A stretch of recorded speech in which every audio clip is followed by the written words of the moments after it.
உங்கள் பிள்ளைகளை உங்களுக்கு நடுவில் வரவிடாதீர்கள். இப்படி சொல்லல கேட்க ஆச்சரியமா இருக்குல்ல, என்ன இப்படி சொல்றாங்க, எங்க பிள்ளைய தானே உலகமேனு. உங்களுக்கு தான் ஞாபகம் இருக்கா, கல்யாணம் புதுசுல பக்கத்தில் இங்கே நீங்க திண்டுக்கல்ல அப்படின்னா கொடைக்கானலுக்கு தான் போயிருப்பீங்க. கொடைக்கானலில் போயிட்டு போட்டோ எடுத்திருப்பீங்களா, யாசிகா கேமரால ஃபிலிம் ரோல் போட்டு யாராவது ஒருத்தர் வந்தவன்ட்டால கொடுத்து போட்டோ எடுக்குன்னு சொல்லியிருப்பீங்களா. அந்த போட்டோலாம் போய் பாருங்க, ஆல்பத்தில் வச்சிருப்பீங்க. ரெண்டு பேரும் சேர்ந்து நிற்பீங்க, கண்ணத்தோட கண்ணை ஒட்டிட்டு தோளோட தோல் இடிச்சுக்கிட்டு சிரிச்ச மேனிக்கு ஒரு பூ கொடுக்குற மாதிரி மொக்கையா அப்படிலாம் ஒரு போட்டோலாம் எடுத்து வச்சிருப்போம். அதுக்கப்புறமா ஒரு குழந்தை 2 குழந்தை வந்த பிறகு கல்யாண வீட்டில் நல்லது கெட்டது வீட்டிலலாம் போட்டோ எடுத்திருப்பீங்க, போய் பாருங்க. நீங்க ரெண்டு சேர்ந்தே இருக்க மாட்டீங்க, 2 பிள்ளையும் நடுவில் தான் நிற்கும். என்னைக்காவது கவனிச்சிருக்கீங்களா? ஏன் பிள்ளைங்களை சைடில் வச்சு நீங்க 2 சேர்ந்து நின்றுக்கலாமே, நிற்க தோணாது. 2 பிள்ளைங்க நடுவில் வந்துடும். உங்க எல்லாருக்கும் சொல்றேன், இந்த பிள்ளை எப்போ வேணாலும் போயிடும். அவன் உயர் படிப்புக்கு வெளியே போய் விடுவான், அவள் கல்யாணமாகி இன்னொரு இடத்துக்கு போயிடுவா, அவள் படிக்கிறதுக்கு அமெரிக்காவுக்கு போயிடுவா, பிடிச்ச விஷயத்தை செய்யறதுக்கு மதுரைக்கு போயிடுவா. அப்பப்போ ஃபோன் பண்ணுவாங்க, அப்பப்போ உங்களுக்கு மெயில் அனுப்புவாங்க, எப்பயாவது வருவாங்க. கடைசி வரை உங்களோடு இருக்க போறது உங்களுடைய லைஃப் பார்ட்னர் தான். You are married to your husband, you are married to your wife, not your kids. நீங்கள் உங்கள் பிள்ளைகளை திருமணம் செய்து கொள்ளவில்லை, உங்கள் கணவரையும் மனைவியும் தான் திருமணம் செய்து கொண்டீர்கள். எல்லாம் முடிச்சுட்டு இவங்களுக்கு நல்லது கெட்டது பொறுப்பெல்லாம் பார்த்து முடிச்சு இவங்கெல்லாம் ஏற கட்டி அனுப்பி அவங்களுக்கு ஒரு கல்யாணம் பண்ணி அந்த பிள்ளையெல்லாம் போயிட்டு அமெரிக்காவில் செட்டில் ஆகிட்டு அக்கடான்னு திரும்பி பார்த்தா ஒரு கேரக்டர் வழுக்க மண்டையோட உட்காந்துருக்கும். 20 வருஷமா ஒத்தையா வாழ்ந்துருப்பான், பழகிடுவான். காலையில் எந்திரிச்சு நியூஸ் பேப்பர் படிச்சுட்டு டீ காப்பிலாம் அவனே போட்டு கொடுத்துட்டு வாக்கிங் போயிட்டு வளர்த்தாரு ஜூஸ் குடிச்சிட்டு வந்து டெய்லி சேவிங் பண்ணிட்டு சாமி கும்பிட்டுட்டு இட்லி எத்துனுட்டு டிஃபன் பாக்ஸ் எடுத்துட்டு ஆஃபீஸ் போய் பழகி இருப்பான். அப்புறமா தோழிகள்கிட்ட எல்லாம் சொல்லுவாங்க, 20 வருஷமா அவர் அப்படியே விட்டுட்டேன், இனிமேலாவது பார்க்கணும். நீங்கள் அதுக்கப்புறம் அவர் பார்க்க முடியாது. நீங்கள் ஒரு காஃபி போட்டு கொடுத்தா கூட அவர் குடிக்க மாட்டார், எனக்கு செட் ஆகாதுப்பா நானே போட்டுக்கிறேன், நீ சக்கரை கூட போட்டுற அப்படிம்பார். பெண்கள் அப்படி தான். அதுக்கப்புறம் திடீர்னு நீங்கள் கூட்டிகிட்டு வா கொடைக்கானல் போவோம், கடந்த காலத்தை போல அன்பாக பேசி சிரிப்போம், வா கோயிலுக்கு போம்னா இல்லை எனக்கு வேலை இல்லை, கோல நோட்டு போடணுன்றாங்க அவங்க. பிள்ளைகள் உங்களோடு வளர்கிறார்கள், உங்களோட வாழ்ந்து கொண்டெல்லாம் இருக்க மாட்டாங்க.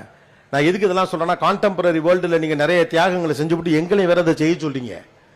அதை செய்யலைன்னா பிள்ளைகள் நன்றி கெட்டவர்களாக இருக்கிறார்கள் அப்படிங்கிறீங்க. நீங்கள் தியாகம் பண்ணீங்கன்னே அவனுக்கு தெரியாது, நீங்கள் தியாகம் பண்ணீங்கன்னே அவனுக்கு தெரியாது. 2 இட்லி திங்க வேண்டிய இடத்துல 3 இட்லி நீங்கள் வாயில் வச்சு குத்துனது அவனை பொறுத்த வரைக்கும் தண்டனை. உங்களை பொறுத்த வரைக்கும் நான் வச்சிருந்த ஒரு இட்லி அவனுக்கு கொடுத்தேன்னு கதை சொல்லியிருக்கேன். If you want to be a good parent, take care of yourself first. When you take care of yourself, automatically that you can easily take care of your kids. நீங்க நல்லா சாப்பிட்டு சந்தோஷமா ஆரோக்கியத்தோட உடல் வலி மன வலி எல்லாம் இல்லாம மென்டலி பேலன்ஸ்டா நீங்க இருந்தீங்கன்னா இயல்பாகவே நம்மளால பிள்ளைகளை நல்லா வளர்த்த முடியும். இந்த பிள்ளைகள் தோற்று போயிடுவார்கள் பயத்திலையும் கவலையிலையும் மற்றவங்களை விட பெரிய ஆளா வரணுங்கிற ஒரு வேகத்திலையும் நம்ம ஓடி ஓடி ஓடி இஎம்ஐக்கு ஓடி அதுக்கு ஓடி இதுக்கு ஓடி நல்லது கிட்டதான் செஞ்சு கேட்கறதுக்கு முன்னால எல்லாத்தையும் வாங்கி கொடுத்து கடம்பட்டு மனதளவுல உடம்புல நொந்து போயிருக்கிறப்ப அதுக்கு ரிசல்ட் அவன் ப்ரொடியூஸ் பண்ணா கடுப்பாயிரும். நமக்கும் பிள்ளைகளுக்கும் இடையில் உறவுதான் ரொம்ப முக்கியம். That's the most important thing. பிள்ளைகள் உங்களிடம் எதிர்பார்ப்பது. அதனால தான் சொன்னேன், ஒரு பிள்ளை தாயையும் தந்தையை நம்புவதை விட யாரையும் இந்த உலகத்தில் அவர்கள் பெரிதாக நம்புவதற்கு வாய்ப்பே கிடையாது. பண்ணிருக்கலாம், அரேஞ்ச் மேரேஜ் பண்ணிருக்கலாம். திடீர்னு ஒரு நாள் கல்யாணம் ஆகி 10 வருஷம் கழிச்சு உங்க மனைவி சொல்லுவாங்க, எங்க என்ன தூக்குங்களேன் அப்படின்னு. கல்யாண புதுசுல ஏதாவது செஞ்சு கிஞ்சு பண்ணிருப்பாப்ல தலைவர் சீனை போடுறதுக்கு. என்ன சொல்லுவார்னு நினைக்கிறீங்க? அவர் ஓகேன்னு சொன்னாலும் மனைவி என்ன சொல்லுவாங்க, நீங்க தான் எல்லாரும் வந்தவங்க, பெரிய குடும்பத்திலேருந்து அந்த குடும்பத்தையே உதறி தள்ளிவிட்டு காதல் திருமணம் செய்து கொண்டு நீங்களே உலகம், உடல் பொருள் ஆவி இட்லி எல்லாம் நான் தான் அப்படின்னு வந்தவங்க. சரி நீங்க தூக்க போறப்ப அவங்க என்ன சொல்லுவாங்க தெரியுமா, ஏங்க போற்ற மாட்டீங்களே அப்படிம்பாங்க. நீங்க தான் உலகம் நம்பி வந்தவங்க, நீங்க போற்றுவீங்கன்னு சந்தேகப்படுவாங்க, பயப்படுவாங்க. ஆனா 2 வயசு பிள்ளை நீங்க தூக்கி போட்டு பிடிச்சு பாருங்க, நீங்க பெத்ததை சிரிச்சுக்கிட்டே மேலே போவான், சிரிச்சுக்கிட்டே கீழே வருவான். ஈஸியெல்லாம் கிடையாது. மேலே போறப்ப மூச்சு அடைக்கும், கீழே வரப்ப காது கொய்யுங்கும். ஆனா புள்ள சிரிச்சுக்கிட்டே வரும். ஏன்னா எங்க அப்பா என்ன விட்ட மாட்டான்னு பிள்ளை நம்பும். அந்த ஆத்ம நம்பிக்கை தான் ஒரு பிள்ளையை வளர்க்குமே ஒழிய நீங்க வச்சு குத்துற அறிவெல்லாம் வளர்க்காது. என் தந்தை தோற்றுவிடக் கூடாது என்பதற்காக நம்பிக்கையோடு பிள்ளை போராடணும். Emotions walks better than anything else in this world. Emotions walks better. அதற்கான வெளியை கொடுங்கள், அது பிள்ளைகளுக்கு தெரியணும். அடுத்த முக்கியமான விஷயம், நீங்கள் கஷ்டப்படுவது பிள்ளைகளுக்கு தெரியட்டும்.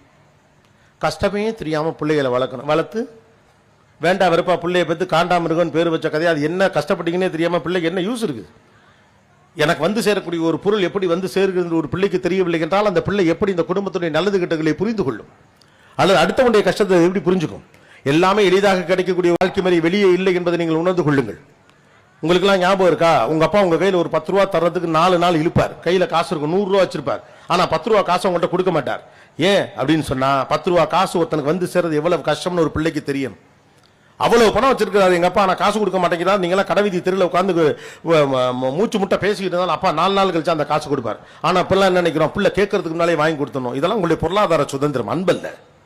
இதெல்லாம் உங்களுடைய பொருளாதார சுதந்திரம். பிள்ளை கேட்பது ஸ்பாயில் பிராட்ஸ் அப்படின்னு சொல்லுவாங்க. கேட்காம வாங்கி கொடுக்காதீங்க, கேட்டாலும் வாங்கி கொடுக்காதீங்க. ஏன்னா எல்லாம் எளிதில் கிடைத்து கொண்டே இருக்கிறது. உங்கள் வளர்ப்பு முறைக்கும் வாழ்க்கை முறைக்கும் தொடர்பு இருக்கணும். பிள்ளை சின்னதா கூட பாதிக்கப்படக்கூடாது, வெளியில பிள்ளை பாதிக்கப்படும். சின்னதா கூட மனசு நோகக்கூடாது, வெளியில பாதிக்கப்படும், நோகடிப்பான், எதிர்த்து பேசுறவெல்லாம் வெளியில இருப்பான். நீங்கள் உங்கள் வீட்டை போலவே இந்த சமூகம் இருக்காது. அப்ப எப்படி இருந்தாலும் அதை கையாளுவதற்கான திறனை பிள்ளைகளுக்கு கொடுப்பதுதான் அறிவை ஒழிய மாறாக ஏதோ டெக்னாலஜி எல்லாம் வாங்கி கொடுத்துட்டேன், ஐபேட் வாங்கி கொடுத்துட்டேன், ஸ்மார்ட் போன் வாங்கி கொடுத்துட்டேன், 55 இன்ச்சில் டிவி வாங்கி கொடுத்தேன், இதெல்லாம் உங்க பொருளாதாரம் தந்தது, நீங்க தரல. நீங்கள் உங்கள் பிள்ளைக்கு தர வேண்டியது நம்பிக்கையும் துணிச்சலும் தான்.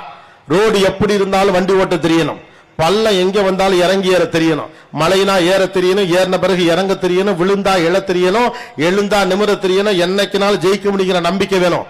டெக்னாலஜிலாம் வரும் போகும், ஆட்டிடியூட் தான் நிற்கும். கடைசி வரைக்கும் உங்களை காப்பாற்றப்படுறது உங்களுடைய ஆட்டிடியூட் தான். அதை கொடுங்க முதல்ல பிள்ளைங்களுக்கு. let them come out from their coming zone. உங்களுக்கே இப்பதான் உங்க பிள்ளைகளை பத்தி தெரியும். அவர்கள் காலில் என்ன மாதிரியான கயிறு கட்டப்பட்டிருக்கணும் அந்த பிள்ளைங்க நவந்தா தான் தெரியும்.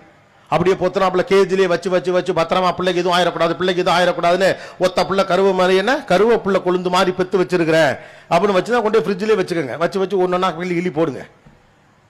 கடைசியில் 27 வயசுல அதை யாருக்கா கல்யாணம் பண்ணிப்பீங்க, அந்த பிள்ளை திட்டு உங்களை தான் திட்டும். என்ன பிள்ளை வளர்த்துருக்கு உங்க அம்மா ஒண்ணுமே தெரியல உங்களுக்கு அப்படின்னு சொல்லிட்டு